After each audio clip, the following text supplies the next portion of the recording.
Hi, I'm your weekend host, Sharon Reich-Garson. It's Saturday, January 24th.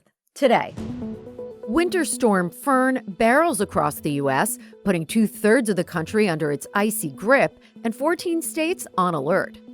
In Minnesota, thousands brave negative temperatures to take part in an ice-out protest. Plus, heat cuts hit Kyiv as high-stakes talks in Abu Dhabi show no movement. This is Reuters World News, bringing you everything you need to know from the front lines in 10 minutes, 7 days a week.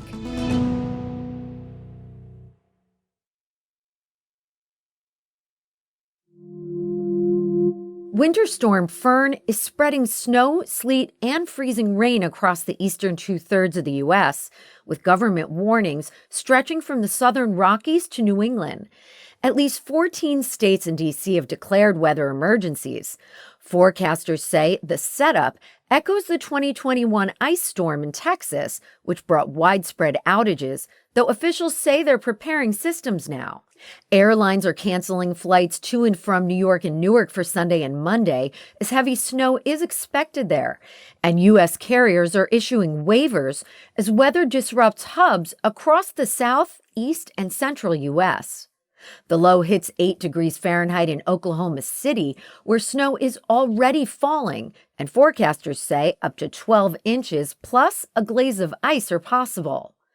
And in Washington, D.C., outreach teams are distributing supplies and urging people indoors. They're also full of toiletries, toothbrushes, toothpaste, socks. Human Services Director Rachel Pierre says capacity isn't the problem. The concern is that, someone may really not understand how cold it is and not come in. Be sure to check Reuters.com for updates and stay safe. To Minneapolis now, where thousands hit the street in negative 20 degrees Fahrenheit on Friday to join a statewide ice-out protest. Organizers say up to 50,000 people turned out, a figure Reuters couldn't verify. At Minneapolis-St. Paul International Airport, video shows dozens of clergy members kneeling in the road, singing and praying while police tell them to move. They didn't. Reuters reporters on the ground watched as officers zip-tied and arrested clergy one by one. Organizers say around 100 faith leaders were taken into custody. The protest follows a week in which ICE detained several children in Minneapolis, including a 5-year-old. Border Patrol Commander Greg Bovino has defended the agency's actions. Organizers believe this was the largest show so far of public opposition to the federal surge in Minnesota. The FBI says a top 10 fugitive is now in U.S. custody. Ryan Wedding, a former Canadian Olympic snowboarder turned alleged cartel and kingpin, has been arrested in Mexico City and flown to Los Angeles after years on the run. U.S. officials allege he worked with the Sinaloa cartel, moving hundreds of kilos of cocaine into North America and directing multiple murders in Colombia and Canada. He's charged with running a transnational trafficking enterprise and is due in federal court in L.A. on Monday. FBI Director Kash Patel has described Wedding as the modern-day El Chapo. He's a modern-day El Chapo. He is a modern-day Pablo Escobar. And he thought he could evade justice. But these brave men and women put together a prosecution package. Agents say dozens of his alleged associates are already in custody, and more arrests are expected.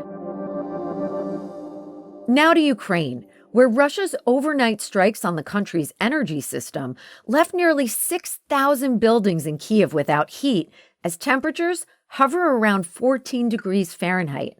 Many apartments are already freezing, with the city's main heating grid still crippled from earlier strikes. All of this is happening as Ukrainian and Russian negotiators meet in Abu Dhabi with no signs of compromise. Moscow's still demanding Ukraine surrender all of the Donbass, a red line Kyiv says it won't cross. President Zelensky says territory remains the sticking point and that a U.S. security deal for Ukraine is ready once President Trump sets a date to sign. Negotiators are back at the table today. Donald Trump had a busy and often chaotic first year back in office, but this year he'll face voters in November's midterms, who'll decide whether his party gets to retain power in Washington. On this week's On Assignment, Reuters North American editor Sally Busby joins host Jonah Green to discuss whether Trump's priorities are helping or hurting the GOP at this point. There's definitely signs in polling that people are like, whoa, I wanted you to focus on my energy costs, my rental costs, my healthcare costs. Yeah. And I didn't really want you to do all these military adventures. We'll drop a link in the pod description. Let's turn now to the Beckham family, where a very public drama is unfolding. There have been whispers, but this week the whole thing blew wide open on social media. The soccer megastar and former Spice Girls' eldest son, Brooklyn Peltz Beckham, is accusing his parents of trying to control him and wreck his marriage. And he doesn't stop there.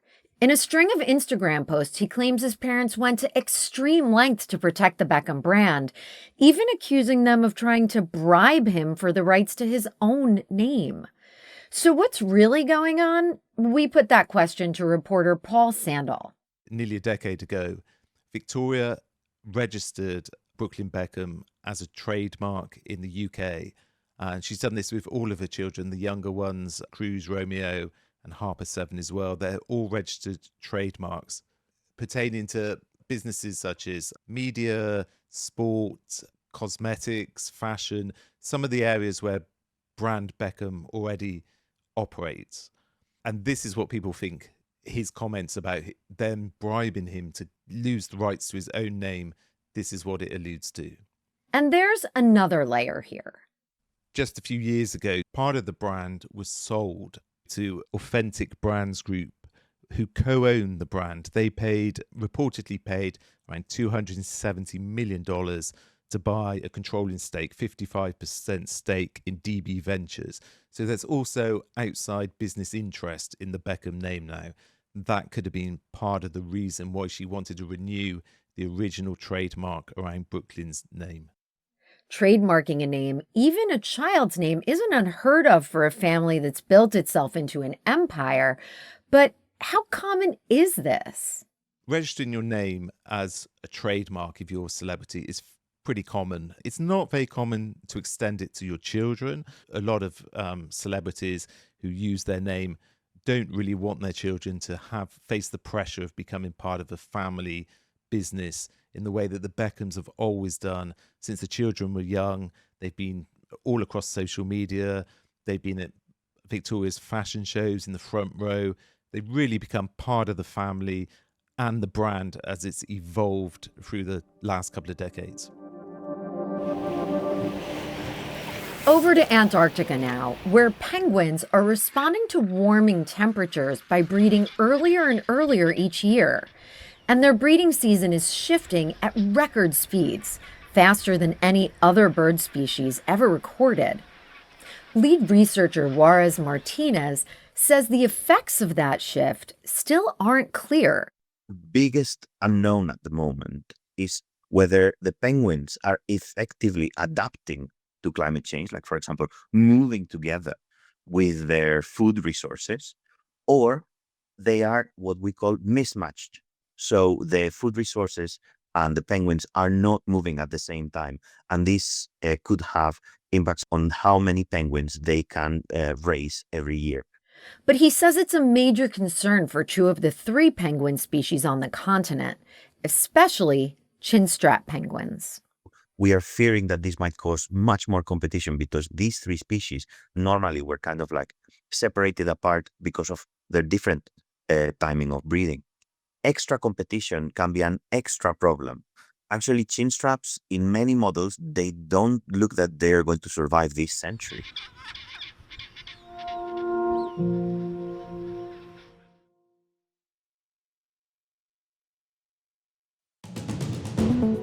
For more on any of the stories from today, check out Reuters.com or the Reuters app.